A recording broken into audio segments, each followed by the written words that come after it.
होता मित्रों, मैं शासन में बैठा हूं, मुझे मालूम है इस प्रकार से रुपया इतनी तेजी से गिर नहीं सकता।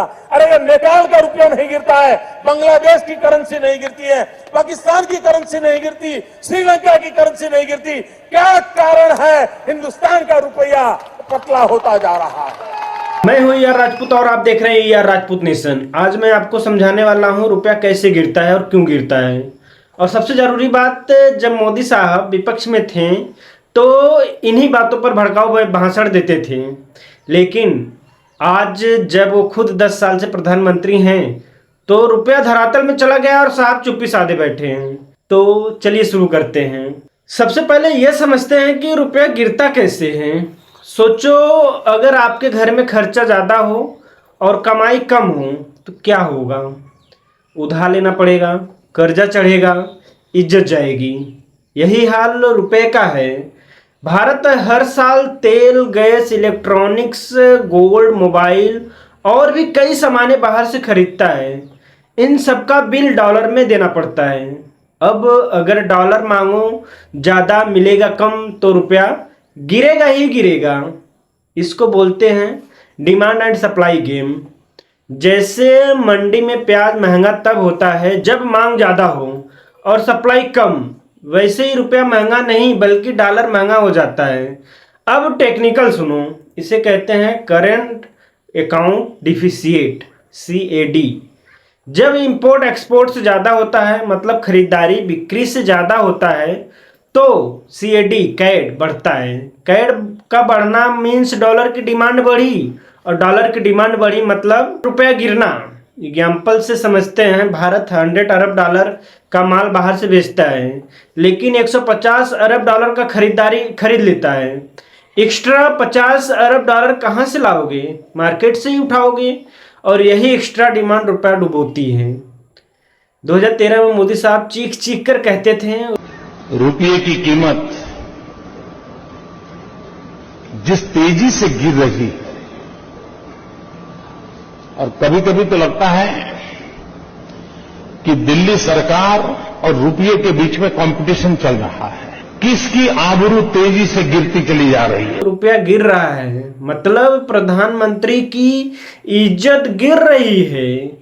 वाह साहब वाह, कॉन्फिडेंस कहां से लाते हो साहब ऐसी बयानबाजी करने के लिए?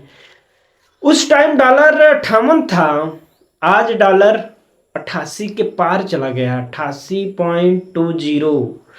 मोदी साहब बोले थे नेपाल, पाकिस्तान, बांग्लादेश की करेंसी नहीं गिरती, भारत का क्यों गिरता है? मित्रों, मैं शासन में बैठा हूं, मुझे मालूम है इस प्रकार से रुपया इतनी तेजी से गिर नहीं सकता। अरे ये नेपाल का रुपया नहीं गिरता है, बांग्लादेश की करेंसी नहीं गिरती है, पाकिस्तान की करेंसी नहीं गिरती, श्रीलंका की करेंसी नहीं गिरती। क्या कारण है हिंदुस्तान का रुपया पतला होता जा रहा है? ये जवाब देना पड़ेगा आपको, देश आपसे जवाब।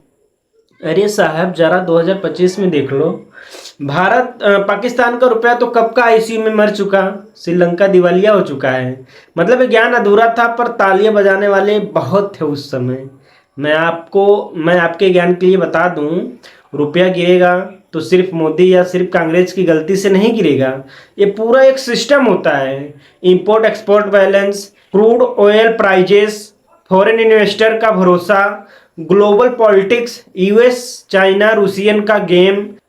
लेकिन साहब ने जब खुद माइक पकड़ के जनता को यही चीजें प्रधानमंत्री की इज्जत से जोड़ दी थी, तो आज जनता पूछ रही है, अब जवाब दो, चुप कहे हो? कोई प्रॉब्लम नहीं है, श्रीलंका की करेंसी को कोई प्रॉब्लम नहीं है। हमारे अड़ोस पड़ोस में छोटे देशों को भी डॉलर के मुकाबले में कोई नुकसान नहीं हो रहा है। देश जानना चाहता है, प्रधानमंत्री जी ऐसा क्या कारण है कि आज अकेला हिंदुस्तान का रुपया डॉलर के मुकाबले। दोस्तों सच्चाई यही है कि रुपया की गिरना किसी एक का डिपेंड नहीं करता, ये इकोनॉमिक रियलिटी है। किसी एक इंसान की जेब से चोरी नहीं है। लेकिन जिसने खुद भाषण में चिल्ला कर गले फाड़ कर कहा है कि रुपया गिरा तो प्रधानमंत्री की आबरू गिरी, तो अब आबरू का हिसाब भी उसी से मांगा जाएगा। जय हिंद, जय भारत, राम राम। ऐसे कोई कदम दिखाई देते हैं और न ही कोई कार्य योजना दिखाई जाती है। देश का दुर्भाग्य है कि दिल्ली के शासकों को न देश की रक्षा की चिंता है, न रुपये की कीमत की चिंता है। उन्हें अगर चिंता है तो कुर्सी बचाने के